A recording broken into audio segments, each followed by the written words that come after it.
Hello friends, welcome to study with Kashi. Friends, आज की video में हम क्लास 12 केमिस्ट्री 2025 बोर्ड एग्जाम के पिछले वर्षों में आए हुए महत्वपूर्ण एमसीक्यू क्वेश्चन को करने वाले हैं और अपने न्यूमेरिकल क्वेश्चंस को करने वाले हैं जो कि हमारे बोर्ड एग्जाम में बार बार रिपीट हुए हैं। तो चलिए फ्रेंड्स, हम अपनी वीडियो को स्टार्ट करते हैं। देखिए, इसमें हमारा पहला क्वेश्चन है, सबसे मीठी शर्करा है। तो ग्लूकोज है, माल्टोज है, फ्रैक्टोज है, सुक्रोज है। तो फ्रेंड जल्दी से कमेंट करके बताइए कि सबसे मीठी शर्करा कौन सी है, ग्लूकोज, माल्टोज, फ्रैक्टोज या सुक्रोज। आप कमेंट करना 1 का ए, बी, सी या डी कौन सा सही है। इससे क्या होगा, इससे आपका रिवीजन भी अच्छे से हो जाएगा। तो फ्रेंड जल्दी से बताइए सबसे मीठी शर्करा कौन सी है, ग्लूकोज है, माल्टोज है, फ्रैक्टोज है या सुक्रोज है। तो 1 का ए, बी, सी या डी कौन सा सही हो जाएगा। सबसे मीठी शर्करा कौन सी होती है, सबसे मीठी शर्करा होती है हमारी फ्रैक्टोज, यानी कि हमारा सी ऑप्शन बिल्कुल सही हो जाएगा। तो आए सबसे मीठी शर्करा कौन सी है, तो कौन सी हमारी, ये हमारी फ्रैक्टोज। अब देखिए फ्रेंड्स, हमारा अगला मोस्ट इंपॉर्टेंट क्वेश्चन है, दूध में उपस्थित शर्करा यानी कि डाइसैकेराइड है। तो जल्दी से कमेंट करके बताइए, ग्लूकोज है, सुक्रोज है, लैक्टोज है, माल्टोज है। बताइए फ्रेंड्स, दूध में उपस्थित शर्करा कौन सी होती है, ग्लूकोज, सुक्रोज, लैक्टोज या माल्टोज। 2 का ए, बी, सी या डी कौन सा सही हो जाएगा, जल्दी से कमेंट करके बताइए। फ्रेंड्स, सेकंड क्वेश्चन का आंसर आप कमेंट बॉक्स में कमेंट करके जरूर बताइए कि दूध में उपस्थित शर्करा यानी कि डाइसैकेराइड कौन सी है। 2 का ए, बी, सी या डी कौन सा सही हो जाएगा। और यदि आपको नहीं पता हो तो आप कमेंट कर जरूर बताना कि हमें नहीं पता है, हमें बता दीजिए, तो हम आपको बता देंगे कि दूध में उपस्थित शर्करा कौन सी होती है, ग्लूकोज, सुक्रोज, लैक्टोज या माल्टोज। अब देखिए फ्रेंड्स, हमारा अगला मोस्ट इंपॉर्टेंट क्वेश्चन है, ग्लूकोज में कितने प्राथमिक एल्कोहलिक समूह होते हैं। तो देखिए, ग्लूकोज में कितने प्राथमिक एल्कोहलिक समूह होते हैं, 1 होते हैं, 2 होते हैं, 3 होते हैं, 4 होते हैं। तो फ्रेंड जल्दी से कमेंट करके बताइए, ग्लूकोज में कितने प्राथमिक एल्कोहलिक समूह होते हैं। 3 का ए, बी, सी या डी कौन सा सही हो जाएगा। फ्रेंड्स, इस क्वेश्चन का आंसर भी आप कमेंट करके जरूर बताना। इससे क्या होगा, इससे आपका रिवीजन अच्छे से हो जाएगा, क्योंकि अब तक आपकी 50% तैयारी अच्छे से हो गई होगी।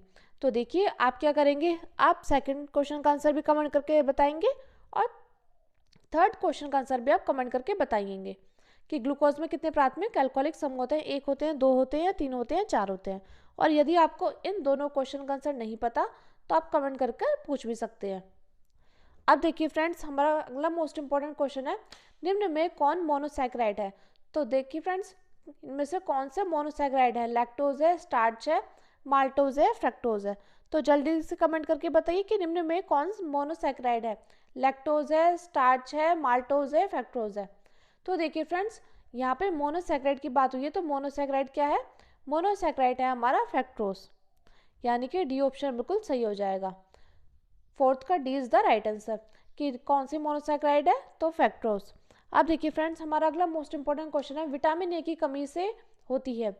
तो जल्दी से कमेंट करके बताइए, विटामिन ए की कमी से क्या होती है, अवरक्ता, त्वचा रोग, नपुंसकता या रतौंधी। तो फ्रेंड जल्दी से कमेंट करके बताइए, 5th का ए, बी, सी या डी कौन सा सही हो जाएगा। तो विटामिन ए की कमी से कौन सा होता है, अवरक्ता होता है, त्वचा रोग होता है, नपुंसकता होता है या रतौंधी होता है। तो देखिए, विटामिन ए की कमी से हमें कौन सा रोग होता है, इस क्वेश्चन का आंसर भी आप कमेंट कर जरूर बताइएगा। 5th का ए, बी, सी या डी कौन सा सही हो जाएगा, विटामिन ए की कमी से कौन सा रोग होगा।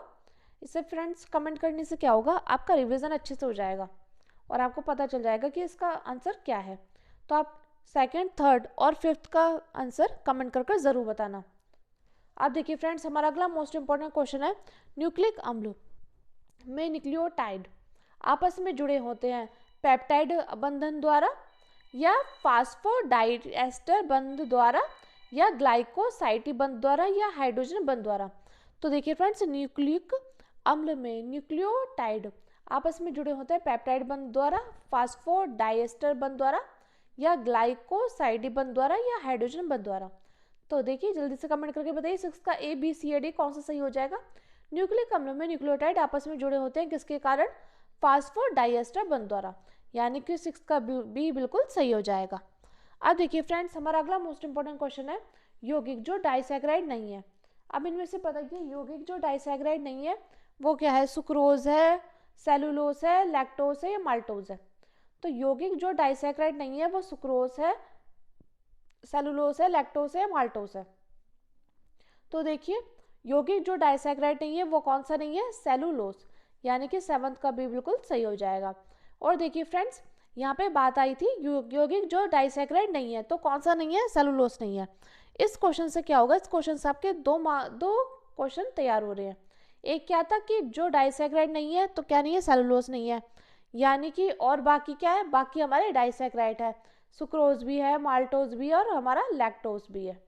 तो ये आप क्वेश्चन अपनी कॉपी में नोट डाउन जरूर करना। इससे क्या होगा, इससे आपको रिवीजन करने में आसानी होगी कि डाइसैकेराइड है, सुक्रोज है, माल्टोज है और लैक्टोज है, और डाइसैकेराइड नहीं है तो सेलुलोज नहीं है। ये आपको पता होना चाहिए। अब देखिए फ्रेंड्स, हमारा अगला मोस्ट इंपॉर्टेंट क्वेश्चन है, एमिनो अम्ल निम्न के निर्माण की संरचनात्मक इकाई क्या है? तो बताइए, कार्बोहाइड्रेट की है, प्रोटीन की है, लिपिड की है या विटामिन की है? जल्दी से कमेंट करके बताइए। 8 का ए, बी, सी या डी कौन सा सही हो जाएगा? एमिनो अम्ल निम्न के निर्माण की संरचनात्मक इकाई है कार्बोहाइड्रेट की, प्रोटीन की, लिपिड की और विटामिन की। जल्दी से कमेंट करके बताइए फ्रेंड्स, 8 का ए, बी, सी या डी कौन सा सही हो जाएगा? तो एमिनो अम्ल किसके निर्माण की इकाई क्या है? कार्बोहाइड्रेट है, प्रोटीन है, लिपिड है, विटामिन। तो 8 का बी बिल्कुल सही हो जाएगा। तो बी ऑप्शन बिल्कुल सही हो जाएगा। एमिनो अम्ल प्रोटीन के निर्माण की इकाई है। अब देखिए फ्रेंड्स, हमारा अगला मोस्ट इंपोर्टेंट क्वेश्चन है, आरएनए में उपस्थित क्षारक है। देखिए फ्रेंड्स, ये मोस्ट इंपोर्टेंट क्वेश्चन है, आप इस पर स्टार लगा लीजिए। आरएनए में उपस्थित क्षारक कौन से हैं? कई बार देखिए क्वेश्चन ऐसे पूछ लिया जाता है, आरएनए में उपस्थित क्षारक नहीं है या आरएनए में उपस्थित क्षारक है, आपको नाम दिया जाएंगे, तो आपको पता होने चाहिए। ये क्वेश्चन भी आप अपनी कॉपी में नोट डाउन जरूर करना, क्योंकि इस क्वेश्चन से हमारे 2 क्वेश्चन तैयार हो जाएंगे। तो आरएनए में उपस्थित क्षारक कौन कौन से होते हैं? एडेनिन, ग्वानिन, साइटोसिन, थाइमिन या ग्वानिन, साइटोसिन, थाइमिन, यूरेसिल। देखिए फ्रेंड्स, आरएनए की बात जहाँ आएगी वहाँ आपको बस ये याद रखना है, AGCU। क्या याद रखना है? जहाँ पर हमारे आरएनए की बात आएगी वहाँ पर आपको क्या याद रखना है? ये आरएनए के क्षारक याद करने की क्या है ट्रिक है? क्या है ट्रिक? AGCU, बस आपको ये याद रखना है। जहाँ पर हमारा आरएनए में उपस्थित क्षारक की बात आए तो आपको क्या याद करना है? AGCU। क्या याद करना है? AGCU। इसमें देखिए, ए का मतलब क्या होता है? एडेनिन, जी का मतलब ग्वानिन, सी का मतलब साइटोसिन और यू का मतलब यूरेसिल। अब देखिए, ए से कौन सा स्टार्ट हो रहा है? एडेनिन, ये वाला हो रहा है। ग्वानिन, ये ग्वानिन से स्टार्ट हो रहा है, साइटोसिन से स्टार्ट हो रहा है, ये भी एडेनिन से स्टार्ट हो रहा है।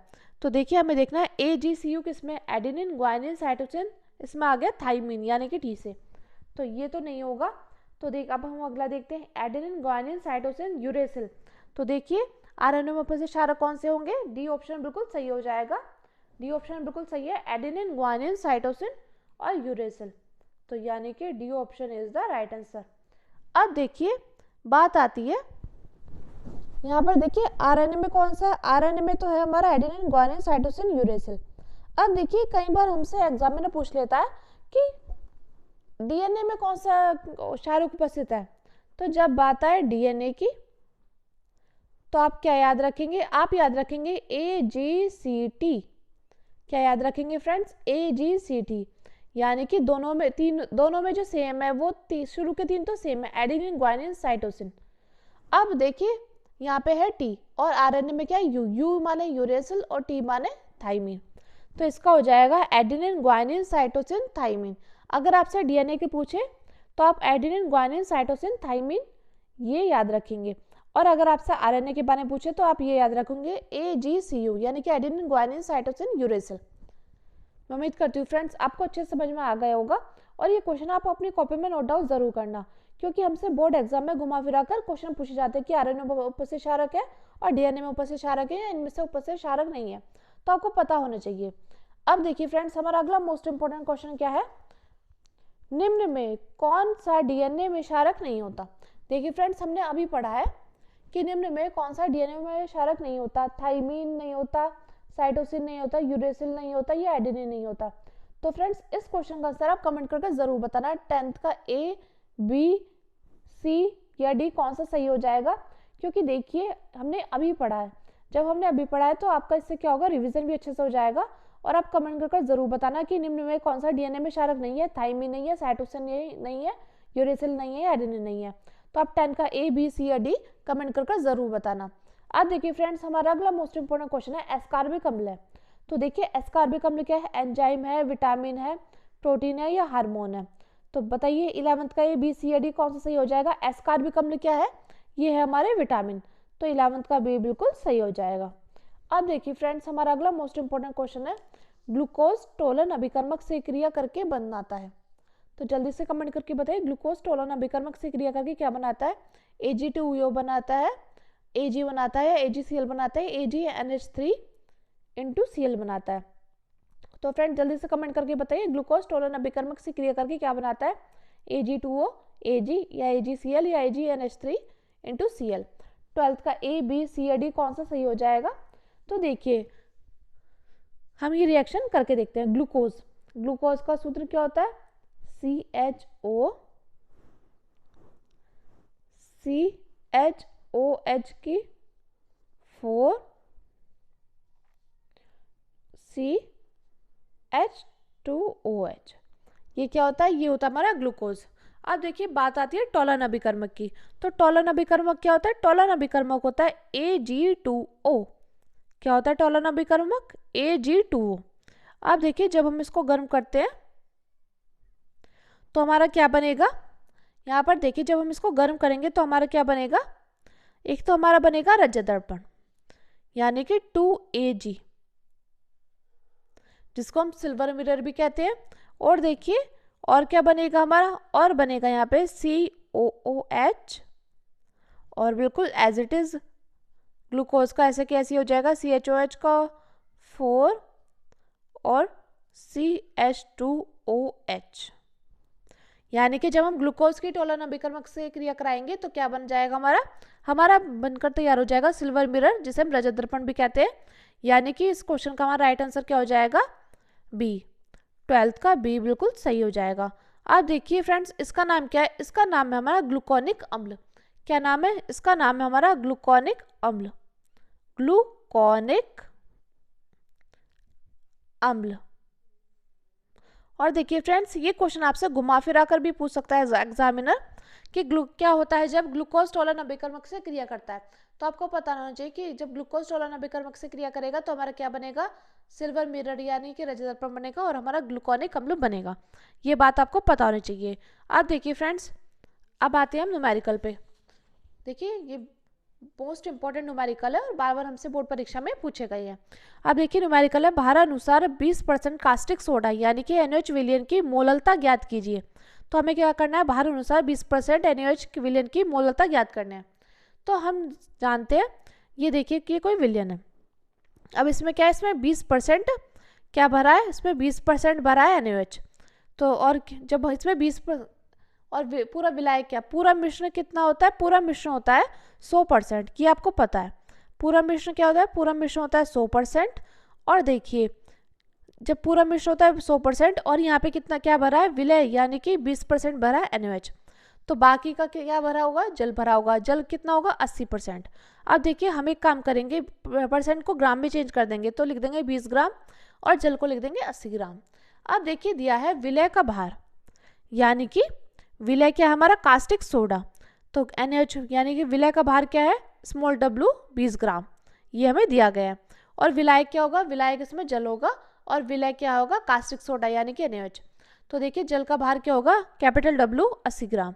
अब हम लोग क्या करेंगे, यहाँ पे लिखा है कास्टिक सोडा, तो हम कास्टिक सोडा का अणुभार निकालेंगे। तो NaOH का अणुभार क्या होता है, अब हम निकालते हैं। अणुभार को हम स्मॉल m से दर्शाते हैं। Na का कितना होता है, Na का होता है 23। और देखिए ऑक्सीजन का कितना होता है 16 था, इसलिए हमने जोड़ दिया। और हाइड्रोजन कितना होता है 1, यानी कि कुल मिलाकर कितना हो गया, 40 हो गया। अब देखिए हम क्या करेंगे, हमें मोललता ज्ञात करनी है, तो हम फॉर्मूला लगा देंगे। मोललता बराबर small w into 1000 upon small m into capital W ग्राम में। हम क्या करेंगे, हम यहाँ पे वैल्यू को पुट कर देंगे। स्मॉल w 20 था और 1000 ऐसा कैसी, स्मॉल m 40 था और विलायक का भार कितना था, 80 था। जब हमने इसको काटा, ये 2 जीरो से 2 जीरो कैंसिल हो गई, ये 2 जीरो से ये 2 जीरो कैंसिल हो गई। अब 4 से 5 बार जाएगा 20 और यहाँ पे क्या बचा, यहाँ 10 बचा और यहाँ पे 8 बचा, यानी कि यहाँ पे 4 और यहाँ 5। तो 5 की गुणा 5 में करेंगे 25, 25/4 तो कितना हो जाएगा 6.25 मोल। ये हमारा इस क्वेश्चन का फाइनल आंसर आ जाएगा। अब देखिए फ्रेंड्स, हम अपने अगले न्यूमेरिकल को देखते हैं, जो कि है 72 ग्राम जल तथा 92 ग्राम एथिल अल्कोहल के मिश्रण में दोनों का मोल प्रवाह ज्ञात कीजिए। तो हमें यहाँ पे जल और एथिल अल्कोहल का मोल प्रवाह ज्ञात करना है। हमने जल का नाम ए रख दिया और एथिल अल्कोहल का नाम हमने बी रख दिया। जल का होता है H2O और एथिल अल्कोहल होता है C2H5OH। अब देखिए दिया है कितना, जल का भार यानी कि स्मॉल w 72 ग्राम और एथिल अल्कोहल का भार दिया गया है 92 ग्राम। अब देखिए हम क्या करेंगे, यहाँ पे अणुभार निकालेंगे। तो जल का अणुभार निकालेंगे 2 गुणा हाइड्रोजन कितना होता है 1 होता है, प्लस O का कितना होता है ऑक्सीजन, यानी कि इसको हम जोड़ा तो कितना हो गया 18 हो गया। एथिल अल्कोहल का निकालते हैं, कार्बन कितना होता है 12 होता है, तो 2 गुणा 12 प्लस 5 गुणा 1 हाइड्रोजन कितना होता है 1 होता है, और ऑक्सीजन प्लस 16 और हाइड्रोजन कितना होता है 1 होता है, यानी कि हमारा एथिल अल्कोहल का अणुभार कितना निकल कर आ गया 46। अब हम निकालेंगे मोलों की संख्या। मोलों की संख्या कैसे निकालेंगे, small n is equal to W upon small m। इस प्रकार हम एथिल अल्कोहल का निकालेंगे। हम यहाँ पे इसका नाम Na रख देंगे, तो 72/18 ये कट जाएगा, Na कितना आ जाएगा 4। यहाँ पे Nb कितना आ गया 92/46, ये कटेगा तो कितना आ जाएगा 2 आ जाएगा। अब देखिए अब मोल प्रभाज निकालेंगे, यानी कि मोल अंश निकालेंगे। मोल प्रभाज्य बोल सकते हैं, मोल अंश बोल सकते हैं। तो काई बराबर Na upon Na plus Nb। तो Na कितना था 4 था, 4 प्लस अपॉन 4 प्लस 2, Nb हमारा 2 था, तो 4 अपॉन 6 आ गया। अब इसको काटेंगे 2/3, तो आंसर कितना निकल कर आ गया 0.66। अब देखिए इसी प्रकार क्या है, इसी प्रकार है एथिल अल्कोहल का हम मोल प्रभाज निकालेंगे। तो Nb upon Na plus Nb, Nb क्या है 2 अपॉन Na क्या है 2 और Nb क्या है 4, तो 2 प्लस 6 2/6, इसको काटेंगे तो कितना आ जाएगा 1/3, और जब हम इसको ये जाएगा 0.33। तो फ्रेंड्स हमारा जल और एथिल अल्कोहल का मोल प्रभाज निकल कर आ गया है। जल का आ गया 0.66 और हमारा एथिल अल्कोहल का निकल कर आ गया 0.33। ये हमारे इस क्वेश्चन का फाइनल आंसर निकल कर आ चुका है। मैं उम्मीद करती हूँ फ्रेंड्स आपको ये क्वेश्चन अच्छे समझ में आए होंगे।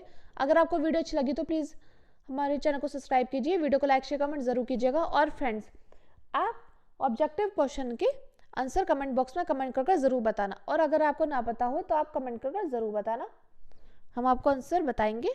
तो चलिए फ्रेंड्स आज की वीडियो में बस इतना ही। मैं उम्मीद करती हूँ आपको वीडियो अच्छी लगी होगी। अगर आपको वीडियो अच्छी लगी तो प्लीज़ चैनल को सब्सक्राइब कीजिए, वीडियो को लाइक शेयर कमेंट जरूर कीजिएगा। Thank you, thanks for watching.